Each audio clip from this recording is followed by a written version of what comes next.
হাসরের ময়দানে ফয়সালা হবে। খোদার কসম, শেষ হাসিটা কে হাসে? কোরআনুল কারীমের মধ্যে আল্লাহ তাআলা স্পষ্ট বলছেন, কোরআনুল কারীমের স্পষ্ট আয়াত আমি শুনাই ভাইয়া। এই যে দেখেন, ফালিয়াউমাল্লাযীনা আমানু মিনাল কুফফারি ইয়াদহাকুন। আল্লাহ তাআলা বলেন, কিয়ামতের দিন, হাসরের দিন সমস্ত ঈমানদার আল্লাহর অনুগত বান্দা সমস্ত কাফের বেঈমান নাফরমান পাপীদের দিকে তাকিয়ে ইয়াদহাকুন, হাসবে হাসবে হাসবে। এই শেষ হাসি, এটা মুমিনের হাসি, ঈমানদারের হাসি, সিজদাওয়ালার হাসি। আল্লাহর একটা একটা হুকুম মানছে যে, নাফরমানির একটা একটা জীবন থেকে বেঁচেছে যে, এটাই কথা মনে রাখবে। ওয়াল আকিবাতু লিল মুত্তাকিন। আল্লাহ বলছে উত্তম পরিণাম, উত্তম পরিণতি, খোদার কসম আল্লাহ বলছে যারা মুত্তাকি, আল্লাহ ভীরু, গুনাহ থেকে বাঁচে, আল্লাহর গোলামি করে তাদের জন্য। এটা মালিকের ফয়সালা, এটা মালিকের ফয়সালা, আল্লাহর সিদ্ধান্ত। আল্লাহ তাআলা বলে, বান্দা তোমরা জমিন ঘুরে ঘুরে দেখো, তোমরা খবর নাও, ইতিহাসের পাতা উল্টায়া দেখো, পৃথিবী ঘুরে ঘুরে দেখো। ফানজুরু, তোমরা দেখো, কাইফা কানা আকিবাতুল মুকাদ্দিবিন, যুগে যুগে মিথ্যাবাদীদের পরিণতি কি হয়েছে। ফানজুরু কাইফা কানা আকিবাতুল মুফসিদিন, তোমরা দেখো এই জমিনে যারা বিশৃঙ্খলা, ফিতনা, ফাসাদ করেছে, মানুষের জান মাল ইজ্জত আবরু লুণ্ঠন করেছে, আল্লাহর জমিনে যারা জুলুমের ত্রাস সৃষ্টি করেছে, আল্লাহ বলে দেখো তাদের পরিণতি কি হয়েছে। ফানজুরু কাইফা কানা আকিবাতুল মুনজারিন। আল্লাহ বলেন, আমি নবী পাঠিয়ে, রাসূল পাঠিয়ে, আমার কিতাব পাঠিয়ে যাদেরকে আমি আল্লাহ ভয় দেখাইছিলাম জাহান্নামের, অথচ শুনে নাই, তাদের পরিণতি কি হয়েছে তোমরা খবর নাও। ইতিহাসের পাতা উল্টাও, পৃথিবীর মধ্যে খবর নাও। এভাবে অনেক আয়াত আছে কোরআনে। তোমরা খবর নাও বান্দা, ফেরাউনের কি হয়েছিল। তোমরা খবর নাও যুবক, নমরুদের কি হয়েছিল, কারুনের কি হয়েছিল, সাদ্দাদের পরিণতি কি হয়েছে। তোমরা বলো, খবর নাও, নূহ আলাইহিস সালামের জাতিকে আল্লাহ পানিতে ডুবাই দিছে কেন। তোমরা খবর নাও, লূত আলাইহিস সালামের জাতিকে আল্লাহ জিন্দা মাটি উল্টায়া দাফন করে দিলেন কেন। তোমরা খবর নাও, হযরত সালেহ এবং শুআয়ব আলাইহিস সালামের জাতিকে ফেরেশতা বিকট চিৎকার দিয়ে ধ্বংস করে দিলেন কেন। তোমরা খবর নাও, ইবলিস আল্লাহর কাছ থেকে বিতাড়িত হলো কেন। হায় যুবক, এটাই বারবার খবর আসবে। প্রতিটা মিথ্যা, প্রতিটা জুলুম, প্রতিটা অন্যায়, প্রতিটা চুরি, প্রতিটা ডাকাতি, প্রতিটা জিনা, প্রতিটা ব্যভিচার, প্রতিটা মদ, প্রতিটা জুয়া, প্রতিটা অসভ্যতা, উলঙ্গতা, বেহায়াপনা, অশ্লীলতা, বেপরদিগি, বেহায়াপনা, কুফর, শিরিক, সমস্ত নাফরমানির বদলায় যুগে যুগে ব্যক্তি, সমাজ, জাতিকে আল্লাহ তাআলা বারবার বারবার ধ্বংস করে দিচ্ছে। কেউ টিকে নাই, নাফরমান তুমিও টিকবা না। যে যুবক 24 ঘন্টা নারী দেখো, মোবাইলে অস্থির ছবি দেখো, আজ না হোক কাল নওজোয়ান, তুমি লাঞ্ছিত হবাই। এই পৃথিবী তোমারে ঘৃণাই করবে, সুযোগ পাইলে তোমার কপালে থুতু মারবে, থুতুই মারবে। দুনিয়া ভোগ করো, অসুবিধা নাই আব্বা, নারী দেখো, ছবি দেখো, বেনামাজি রং তামাশার জিন্দেগি পালন করো আব্বা। তবে এটাই মনে রাখো, এটাই মনে রাখো, পৃথিবী তোমারে ঘৃণাই করবে। কোনো নাফরমান পৃথিবীতে সম্মানিত হয় না, শ্রদ্ধার সাথে স্মরণ হয় না, হয় না রে। দুনিয়া ভোগ করতে পারে কিন্তু শ্রদ্ধার সাথে স্মরণ হয় না। ফেরাউন দুনিয়া ভোগ করছে, ফেরাউন বাদশা ছিল। 40 বছর আমরা তাফসিরে পড়ছি, 40 বছর একটানা ফেরাউনের কোনো সর্দি, কাশি, মাথা ব্যথা, জ্বর, ঠান্ডা, এক সুতা কোনো ব্যারাম হয় নাই। 40 বছর একটা কাশি দেয় নাই কোনোদিন ফেরাউন। 40 বছর দুনিয়ায় এমন ভোগ করছে যে দুনিয়াতে এক বিন্দু রোগ বালাই ছিল না। কিন্তু আজকে 1000 বছর পরে এই বেঈমান দুনিয়া তো ভোগ করছিল ফেরাউন, কিন্তু পৃথিবীর মানুষ কোনো কুত্তার নামও রাখে না। ফেরাউনের নাম কোনো কুত্তার নামও না। নমরুদ এটা কোনো কুত্তার নামও কেউ রাখে না। আবু জেহেল, আবু লাহাবের নাম পৃথিবীর মানুষ কোনো জানোয়ারের নামও রাখে না। অথচ মানুষ ইউরোপে কুকুরের নাম রাখে, পোষা কুকুরের কি রাখে, নাম রাখে। তো তাহলে আমরা না মুসলমান, ফেরাউন নমরুদের আমরা পছন্দ করি না, তোদের সমস্যা কি, তোরা নাম রাখ। বুঝেন নাই কথাটা? ওরা রাখে না কেন? কিন্তু 1450 বছর আগের এক কালো গোলাম, এক কৃতদাস, কালো নিগ্রু আল্লাহকে রাজি করে গেছে, নবী সাল্লাল্লাহু আলাইহি সাল্লামকে সন্তুষ্ট করেছে। 1450 বছর, 1447 হিজরি, এখন 1450 বছর পরেও আজও সেই কালো গোলামের নামে লক্ষ কোটি ইমানদার সন্তানের নাম বেলাল। বেলাল আজও আছে। বেলাল কি আজও আছে। বেলাল আজও আছে। হ্যাঁ হ্যাঁ। অতএব আমি অনুরোধ করলাম, এই রাত গভীরে মনে করাইতে চাই, একটা বাবা, একটা যুগ, আমার অনুরোধ এটাই। আমি লম্বা করব না, কিন্তু আমি অনুরোধ বলছি যে আত্ম অনুভূতি চাই।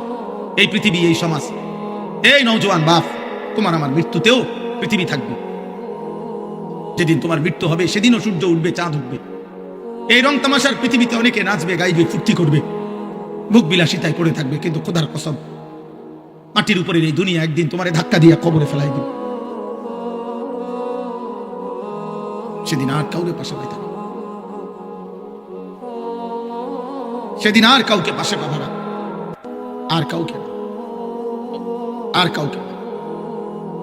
আল্লাহ তাআলা, নবী সাল্লাল্লাহু আলাইহি ওয়াসাল্লাম বলছে, আমার উম্মত শুনো, আমি নিজে হাদিসে পড়ছি বাবা, নবীজি বলছে প্রত্যেকটা পাপী নাফরমান তাকে যখন লাশের খাটের মধ্যেও চড়ানো হয়, তখন কান্দে নিলে, কবরস্থানের দিকে রওনা দিলে, প্রত্যেকটা পাপী নাফরমান তওবা না করে যার মৃত্যু হয়েছে, কবিরা গুনার মধ্যে লিপ্ত ছিল, পাপে, কুফরে, শিরিকে, নাফরমানিতে, মদে, জুয়ায়, চুরি, ডাকাতিতে, হারাম উপার্জনে, বেহায়া, বেপরদিগী নারী, আল্লাহ রাসূল সাল্লাল্লাহু আলাইহি ওয়াসাল্লাম বলে যখন কবরস্থানের দিকে তাকে রওনা দেয়, সে এমন বিকট চিৎকার করে, চিল্লায়, আর বলে, ইয়া ওয়াইলাহা ইলা আইনা তুকাদ্দিমুন, এই আমার স্বজনরা, আফসোস, তোমরা আমারে কই নিয়ে যাচ্ছ, কেন নিয়ে যাচ্ছ?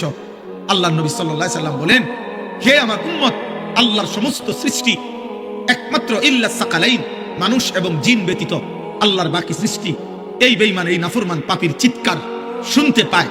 আল্লাহর নবী বলেন, যদি কোনো মানুষ, পৃথিবীর সমস্ত মানুষ যদি একসাথে এক মাঠে দাঁড়ানো অবস্থায় ওই নাফরমান শুধু কবরের দিকে যাওয়ার সময় যে চিৎকার দেয়, আল্লাহর কসম, নবী বলছে, যদি ওই চিৎকার শুধু পৃথিবীর সব মানুষ একবার শুনতো, তো সমস্ত মানুষ চিৎকার দিয়া বেহুশ হইয়া পড়ে থাকতো, আর এরপরে কোনোদিন কোনো মানুষ কারো লাশ কাঁধে নিত না। তুমি খামখেয়ালি মনে করছো, তোমরা অনেক ছেলে বাবা অনেক বেশি খামখেয়ালি। এত কম বয়সে মুসলমানের বাচ্চা এত দুষ্ট হয় না। 14-16 বছরে, 18 বছরে এক একজনে চেহারা দেখলেই বোঝা যায়। এই পরিমাণ নারী দেখে ফেলছো, এই পরিমাণ উলঙ্গ ছবি দেখে ফেলছো, এই পরিমাণ জিনা, ব্যভিচারের, অসভ্যতার নোংরামি মোবাইলে দেখে ফেলেছ। হতে পারে চিরেই বিবাহিত জীবনে আর সুখ মিলবে না।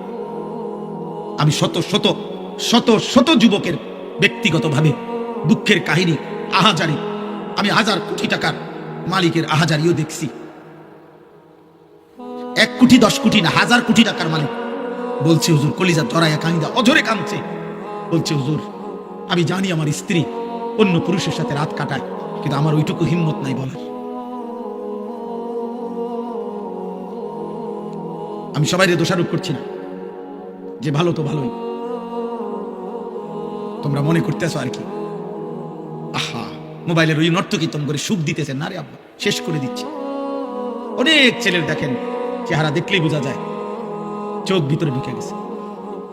এত কম বয়সে বাবার চেহারা এত কালো হওয়ার কথা, এত কম বয়সে আরেকটু ডর ভয় থাকার কথা। ওই দেখেন ওইখানে ছেলেরা হাসতেছে, মানে ওরা ওদের ফাজলামি করতেছে, দেখছেন? ওই দেখেন, কে বলবে ওদেরকে, কে ফিরাবে? কেউ নাই। আরে তাকায় না, লাভ কি? বয়স্ক লোকরা চা দোকানে গ্রুপে 10 জন 12 জন করে চাচারা জ্যাঠারা চা দোয়ারে বইয়া বইয়া বিড়ি খাইতেছে, গপ করতেছে। কেউ কি বুঝতে আছো দেশের অবস্থা কোন দিকে যাইবে মনে হয়? বুঝেন না? গপ মারতে আছে, বুদ্ধি দিতে আছে, অনবরত চা বেচতে আছে। চা দোকানদারে কয়, যা মাশাআল্লাহ, আপনার মতো বুদ্ধিজীবী থাকতে আমার দোকান আল্লাহর রহমতে রমরমা। হ্যাঁ, দোকানদারে কবে, যা পাই তারও 10,000 ইটা না বিল্ডিং এর কাম দাও। কারো জাতির শ্রেষ্ঠ মাতা বয়স্ক বুদ্ধিজীবী এখানে আসে প্রতিদিন। এই বেহুদা কথা, ফালতু আলাপ। চোখের সামনে একটা ছেলে নামাজ পড়ে না, চোখের সামনে মেয়েগুলো বেপর্দা চলতেছে।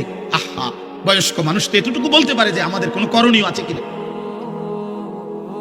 10 জন মুরব্বীতে কমপক্ষে দূর কইতে তো পারে, কমপক্ষে ও আমগো কিছু করার আছে না, আমরা কিছু করতে পারি কিনা, কারো কোনো মাথা ব্যথা। এমনি জাতি টিকবে না, মনে রাখেন। আমি এই জন্যই বললাম, আমি পরিষ্কার বললাম, সুখ এখনো অনেক দূরে, আমরা শান্তি, স্বস্তি, নিরাপত্তা অনেক দূরে বাপ। আল্লাহ তাআলা ওয়াদা দিছে, বান্দা তুমি আমার ঈমান আমল বুঝায় না দিলে আমি ঈমানদারের শান্তি দেব না। আমরা মুসলমান, একটা গুরুত্বপূর্ণ কথা মনে রাখবেন, আমাদের চাইতে দুনিয়াতে কাফের বেঈমান হইতে পারে আমাদের চাইতে বেশি সুখে ভোগ করছে, কারণ ও কাফের, ওরে আল্লাহ সিদ্ধান্তই দিছে আমি বেঈমানকে দুনিয়া দেব অল্প কতক্ষণ। এই যে দেখেন, এই বেয়াদব দেখেন, এই যে এই দেখছেন দেখছেন ভাইয়া, তুমি চলে যাও আব্বা, রাত অনেক হয়েছে আব্বা, যাই ঘুমাও, অথবা বাইরে কতক্ষণ মোবাইল টিপো, তোমার কষ্ট হইতেছে বাবা, এটা তো একটা শরীর, তো কতক্ষণ মোবাইল না টিপা থাকবা, তোমার তো একটা জান, বুঝো না? এত বেশি দিন মেয়াদ থাকবে না মোবাইলে, এমবির মেয়াদ থাকবে না, তুমি চাইয়ে লাও, যাও বাবা উঠো। তুমি আমার চেনো না হয়তো, আমি শুরুতেই বলছি না আমি সাংঘাতিক মানুষ, আমি কসম করে বলি, আমি দিল থেকে এটা বিশ্বাস করি যে আমি একজনকে বললেও আমার কোনো অসুবিধা নেই, আমি একজনকে বললেও আল্লাহর কথা একজনকে বললেও নেকি হয় কিনা, তো আমার নেকি দরকার। আমি তো বললাম আমি ভোটে দাঁড়াইছি না, তো আমি এত সমর্থন দিয়ে করুন কি? আমার ব্যাপক জনসমর্থন দরকার নাই, তো আমি তো ইলেকশনের প্রার্থী না। আমি সেই আনিসুর রহমান যে 4 জন শ্রোতার সামনে 2.5 ঘন্টা 3 ঘন্টা বয়ান করছে, 4 জন 10 জন, কোনো অসুবিধা নাই, এটা তো বড় বিষয় না রে ভাই। কোনোভাবেই তোমরা, আমি এটাই বলতে চাই, কোনোভাবেই তোমাদের দিলে কাজ করছে না, বিবেকে কাজ করছে না। এত কম বয়সে এত সাহসী হওয়া আল্লাহর নাফরমানির উপরে, মাত্র 16 বছর, অথচ 1 ওয়াক্ত নামাজ পড়ো না মুসলমান, অথচ পরিচয় দাঁড়ি, এত বড় গাদ্দার কেমনে হইলা? আমার রীতিমতো অবাক লাগে। মাত্র 18 বছরে সে সারা রাত সারাদিন মোবাইলে নারী ছবি দেখে, এত বড় হিম্মত! এই মানুষরূপী জানোয়ার, এত বড় জানোয়ার কেমনে হইল আমি এটা বুঝি। এ তো পশু, তো উলঙ্গ নারী যে দেখে, জিনা ব্যভিচারের দৃশ্য দেখে, যে হারাম ছবি দেখে, এ তো মানুষরূপী জানোয়ার। তার ভিতরে তো মূলত কোনো ইনসানিয়াত নাই। কারণ কোন মানুষ যদি নবীজি এই কথা বলছে সাহাবীকে, এক যুবক সাহাবীকে বলছে, হে যুবক, তুমি একবার ভাবো, আমি তোমাকে 5টা বিষয় জিজ্ঞাসা করি। যুবক জিনা করতে চাইছে, আল্লাহর নবী বলছে, তুমি কি চাও তোমার মায়ের সাথে এমনটা কেউ করুক? তোমার মেয়ের সাথে, তোমার বোনের সাথে, তোমার খালার সাথে, তোমার ফুফির সাথে? আল্লাহর কসম, সাহাবীর এই যুবক সাহাবী 5 বার চিৎকার দিয়া বলছে, লা লা ইয়া রাসূলুল্লাহ, আমি বাইচা থাকতে, রক্ত থাকতে আমি আমার মার সাথে কেউ বেবিচার করুক, বোনের সাথে, মেয়ের সাথে, আমার ফুফির সাথে, আমার খালার সাথে, আমি এটা চাই না, আমি চাই না। আল্লাহর নবী সাল্লাল্লাহু আলাইহি সাল্লাম বললেন, তাহলে তুমি যার সাথে অসভ্যতা করতে চাচ্ছ সে তো কারো মা, কারো বোন, কারো ফুফি, কারো খালা, কারো মেয়ে। তুমি একটা যুবক যদি মানুষের বাচ্চা হও, রক্তে যদি মানুষের রক্তে থাকে, তুমি বলো বাবা, মোবাইলে যে নারী দেখো, হ্যাঁ, অশ্লীল ছবি দেখো, তোমার মা কেমন কেউ দেখুক? কথা বলে না? তোমার মাকে বিবস্ত্র দেখুক কেউ, তোমার বোনকে কেউ উলঙ্গ দেখুক, তুমি মেনে নিবা? মানুষের রক্ত থাকলে মেনে নিবা তুমি এটা? তো তাহলে সে কি কারো মা না? সে কি কারো বোন না? তুমি যাকে দেখছো,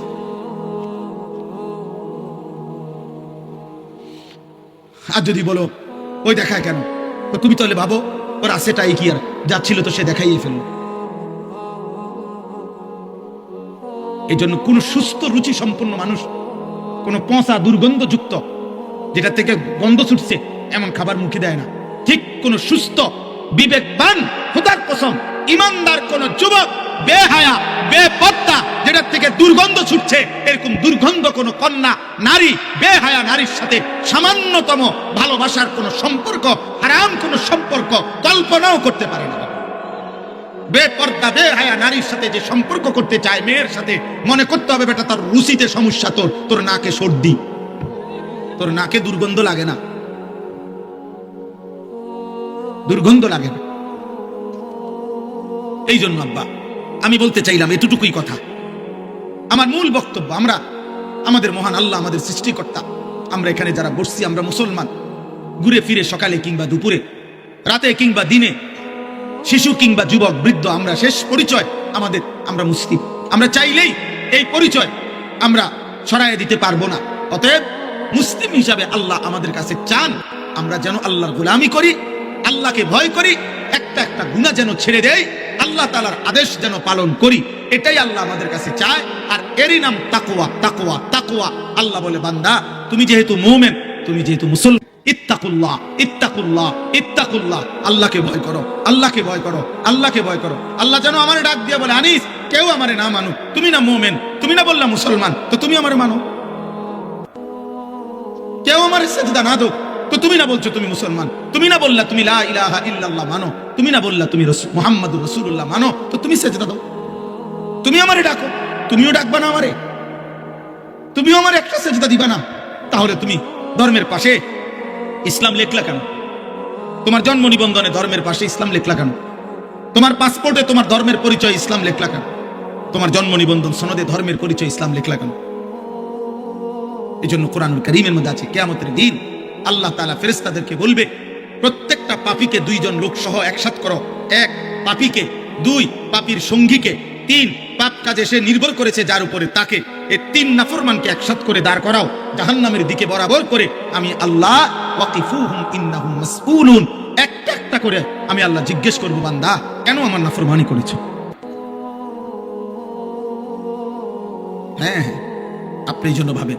আমি এখনই দোয়া করব, এই রাত গভীরে আব্বা, নওজোয়ান, বয়স্ক বাবা, একবার হইল বিবেক দিয়া সারাদিন শেষে রাত্রে ঘুমাইবার আগে প্রত্যেকটা কিশোর যুবক বাবা, আমি আপনার 1 মিনিটের জন্য 30 সেকেন্ডের জন্য হলো চোখ বন্ধ করে একবার ভাইবেন, আজ যা করছেন তা আমি মুসলমান হিসাবে ঠিক হলো? সারাদিনে 5 ওয়াক্ত নামাজের ওয়াক্ত চলে গেল, আমি একটা সেজদাও দিলাম না। আমার বয়স 40, আমার মালিকের কোরআন আমি একটা পৃষ্ঠা দেখে দেখেও পড়তে পারি না। সারা দিনে 24 ঘন্টার মধ্যে আমি কি 10টা মিনিট আমার আল্লাহর নামের জিকির করতে পারতাম না? হ্যাঁ, আমার আজকের সারা দিনের উপার্জন 1000 টাকা, আমি কি আমার আল্লাহর পথে 10টা টাকা খরচ করতে পারতাম না? কোনোদিনই মনে পড়লো না। এতটুকু হিসাব মিলাই, এটা আল্লাহর কোরআনে বলছে, ওয়াল তানজুর নাফসুম মা কদ্দামাত লিগাদ। বান্দা তুমি হিসাব কইরো আজকের দুনিয়া থেকে আগামীকালকের আখিরাতের জন্য কি পাঠাইছো। 2 নম্বরে আল্লাহর নবী বলছেন, আল কাইয়িসু মান দানা নাফসাহু, বুদ্ধিমান সে যে নিজের হিসাব করে। নবীজি বলছেন, হাসিবু ক্বাবলা আন তুহাসাবু, আল্লাহ তোমার হিসাব নেওয়ার আগেই নিজের হিসাব তুমি করো। আল্লাহ আমাদেরকে বুঝ দান, আল্লাহ আমাদেরকে বিবেক দান করে। তাহলে আল্লাহ তাআলা আমাদের কাছে তাকওয়া চায়, গুনাহমুক্ত জীবন চায়, আল্লাহর আনুগত্যপূর্ণ জীবন চায়। এটাই আল্লাহ এখানে বলছেন যে বান্দা, এই শেষ কথা আল্লাহ তাআলা বলেন, বান্দা আমি চেয়েছিলাম 12 মাস তুমি আমাকে ভয় করবা, আমি চেয়েছিলাম পুরাটা বছর তুমি গুনাহ ছেড়ে দিবা, আমি চেয়েছিলাম তুমি পুরাটা বছর আমি আল্লাহর আনুগত্য করব। আচ্ছা যাও, ঠিক আছে, 11 মাসে ঘাটতি হয়েছে, কমতি হয়েছে, ভুল হয়ে গেছে, আচ্ছা ঠিক আছে বান্দা যাও, আমি আল্লাহ আবারও তোমার একটা নতুন সুযোগ দিতে চাই। মাত্র একটা মাস, 11 মাস পরে আমি আবার আনলাম এই একটি মাস, আইয়ামাম মাদুদাত, গুনাহ গুনাহ কয়েকটা দিন, গুনাহ দিন মানে হলো 30 দিন অথবা 29 দিন। আল্লাহ যেন আশ্বাস দিয়া, নিশ্চয়তা দিয়া বলতেছে, বান্দা 31 দিন হবে না বললাম, 32 দিনও যাইতো না, হয় 30 নয়তো 29, এই দুইটার মধ্যেই থাকবে।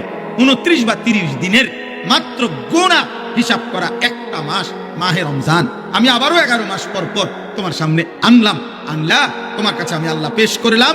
এই একটি মাসে তুমি আমি আল্লাহর হুকুমটা মানো, গুনাহ ছাড়ো এবং আমার আনুগত্য ঠিকঠাক মতো করো। আমি আল্লাহ ওয়াদা দিলাম, লাআল্লাকুম তাত্তাকুন, 30 দিনেই তোমার মুত্তাকি বানায় দেব। 30 দিনের মাথায় চাঁদ উঠাইয়া ঈদের দিন জান্নাতে পৌঁছায় দেব। তুমি কদর করো।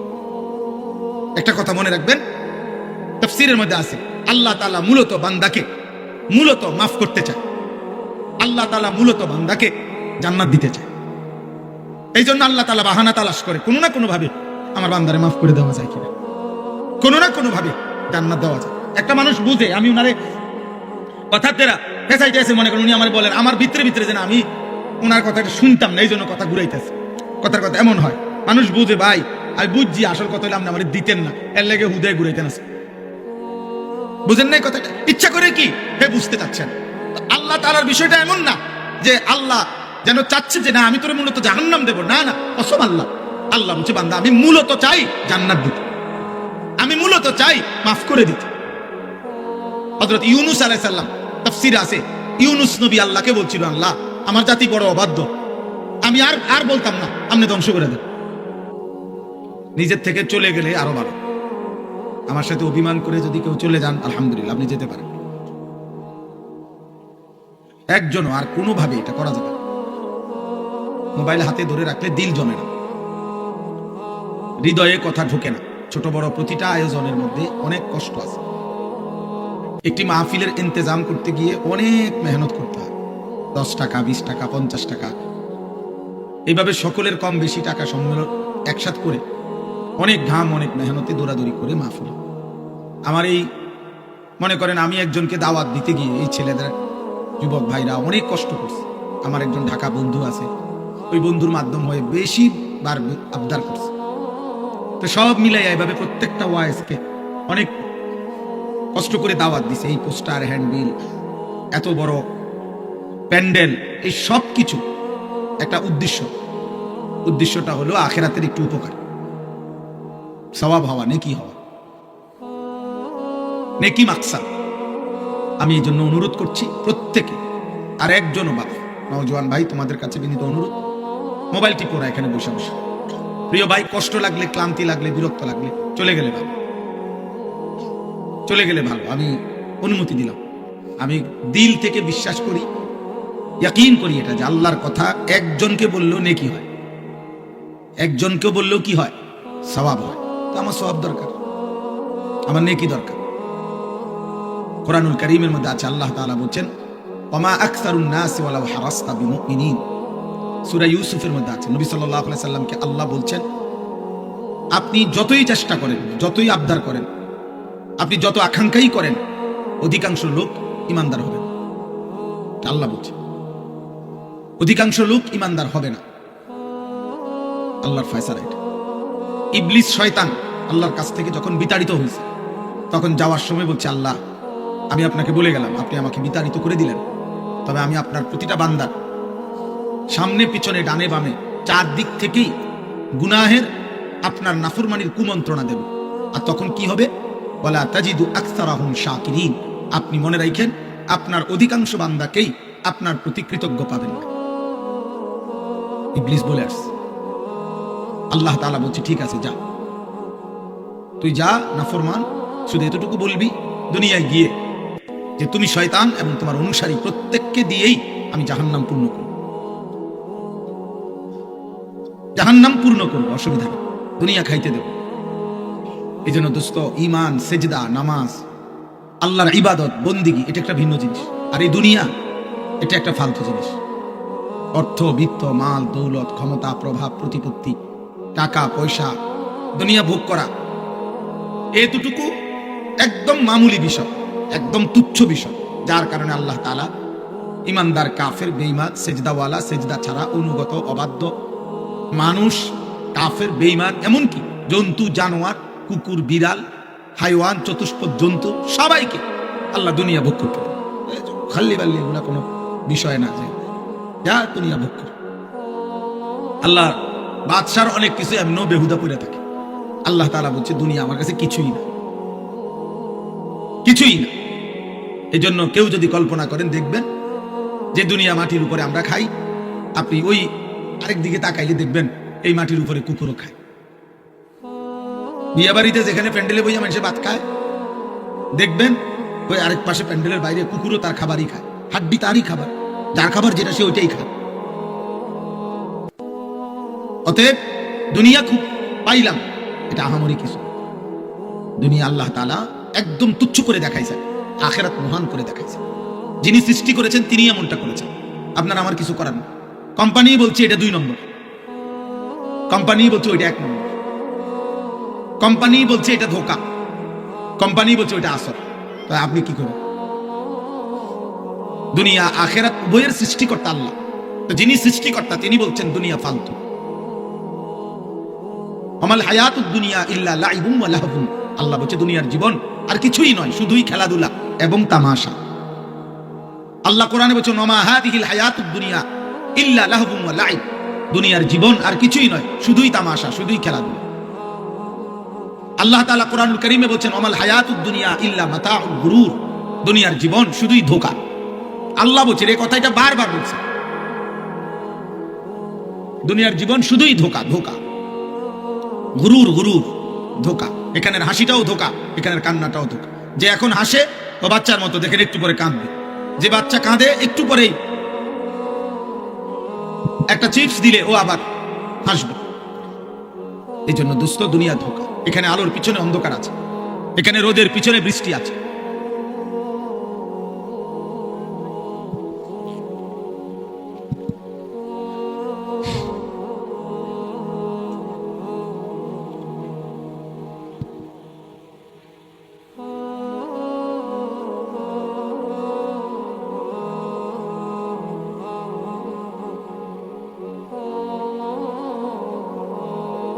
লা হাওলা ওয়ালা কুওয়াতা লা ইলাহা ইল্লা আনতা সুবহানাকা।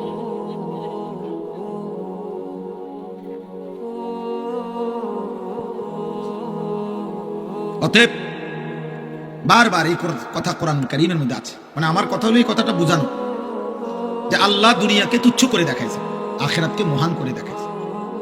আল্লাহ তাআলা বলেন ওয়ালাদ দারুল আখিরাতু খায়রুল লিল্লাযিনা ইয়াত্তাকুন, আখিরাতের ঘর জান্নাতি হচ্ছে মুত্তাকিদের জন্য উত্তম। ওয়া ইন্নাদ দারাল আখিরাতা লাহিয়াল হায়াওয়ান, আল্লাহ বলছে আখিরাতের ঘর জান্নাতি হচ্ছে জীবন, বেঁচে থাকার সার্থকতা। আল্লাহ তাআলা বলছে দুনিয়া, আল্লাহ তাআলা বলছে গুরুর, ধোঁকা। যুয়্যিনা লিন-নাসি হুব্বুশ শাহওয়াত মিনান নিসা ওয়াল বানিন ওয়াল কানাতিরিল মুকানতারাতি মিনাদ যাহাবি ওয়াল ফিদ্দা ওয়াল খাইলিল মুসাওওয়ামাতি ওয়াল আনআমি ওয়াল হারস।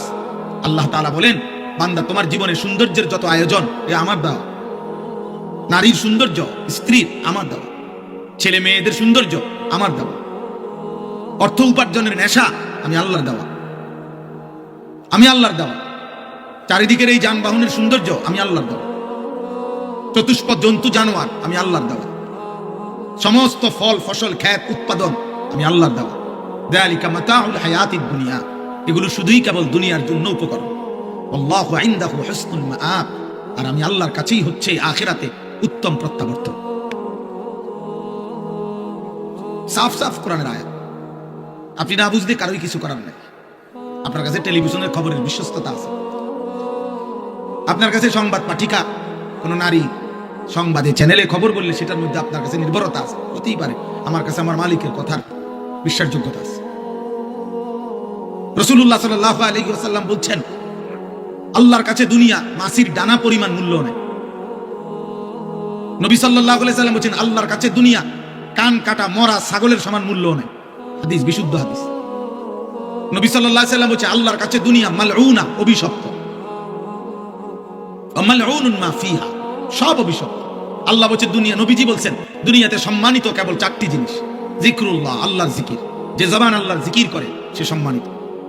ওমা ওয়ালাহু, যত আমল আল্লাহর ঘনিষ্ঠ বানায়, যত ইবাদাত, যত বন্দিগি, ওটা সম্মানিত। 3 আলিমুন, কোন আলেমে দ্বীন সম্মানিত। 4 মুতাআল্লিমুন, কোরআন সুন্নাহর ইলম শিখে যে আল্লাহর নবী হচ্ছে সে সম্মানিত। আর কোন কিছু দিয়ে কেউ তৃপ্ত হওয়া এটা সম্মানের বস্তু না, উপভোগের বস্তু হইতে পারে, ক্ষণিকের, বাকিটা ক্ষণিকের। যাহারাতাল হায়াতিদ দুনিয়া, কোরআনুল কারীমের মধ্যে আছে। আল্লাহ তাআলা নবীজিকে বলেছেন ওয়ালা তামুদ্দান্না আইনাইকা ইলা মা মাত্তানা বিহি আজওয়াজাম মিনহুম। আল্লাহ বলেছে বন্ধু, চারিদিকে আমি দুনিয়া যা কিছু দিয়েছি, কোন কিছু দেখে আপনি চোখ বড় করে তাকাবেন না। বাপ রে, কিটারে এটা বিল্ডিং, আরে সুবহানাল্লাহ, গাড়ি নি কত দাম চাই আন্দাজ 80 লাখ না বেটা, 1 কোটি। চোখ বড় করে এমন ভাবে তাকাইতেছে করে, বিরাট কিছু। 80 লাখ টাকা দামের গাড়ি, 80 লাখ টাকার দামের গাড়ি দিয়ে ইউরোপে ছাগল টানে, জাপানে 1 কোটি টাকা দামের গাড়ি দিয়ে ঘাস টানে, ঘাস। ইটালি, অস্ট্রেলিয়াতে হেলিকপ্টার দিয়া খেতে সার দেয়। হ্যাঁ হ্যাঁ, আমার পরিচিত ঘনিষ্ঠ একজন এই বাংলাদেশি প্রবাসী অস্ট্রেলিয়া থাকে, উনি সার দেয় খেতে এই হেলিকপ্টার দিয়ে। ওনার চাকরি এটা। ওনার আমি জিজ্ঞাসি আপনি কি করেন, আমি হেলিকপ্টার দিয়ে সার দেই। আমরা বাংলাদেশে হেলিকপ্টার দিয়ে সার দিব কোন বছর? এই 12 তারিখের পর, 13-14 তারিখের দিকে। দেখি প্রত্যেকের বাড়িতে অটো উড়াইয়া নিয়া সরকারি ভাবে হেলিকপ্টার দিয়ে যাবে। উন্নয়নের জোয়ারে সকলেই আশা করা যায় হেলিকপ্টার দিয়ে সার দিতেন থাকবে। হ্যাঁ, জীবনের নিরাপত্তা, জান মালের নিরাপত্তা, ইজ্জতের নিরাপত্তা, সুখে থাকার নিরাপত্তা, বেঁচে থাকার সার্থকতা মহান আল্লাহ তাআলার সাথে সম্পর্ক ছাড়া হবে না। হবে না আব্বা? সুখ অনেক দূরে এখন। একটি সমাজের মধ্যে একটি মসজিদকে কেন্দ্র করে মনে করেন একটা মসজিদ, এই মসজিদটা কমপক্ষে মনে করেন 50 ঘর মানুষের মসজিদ ধরে নেন, 50 ঘর মুসলমানদের মসজিদ এটা। তাইলে 50 ঘরে যদি পুরুষ ধরে নিলাম 5 জন করে, 250 জন, কথার কথা, তাহলে 250 জন পুরুষের জন্য ধরেন এই মসজিদটা। আপনি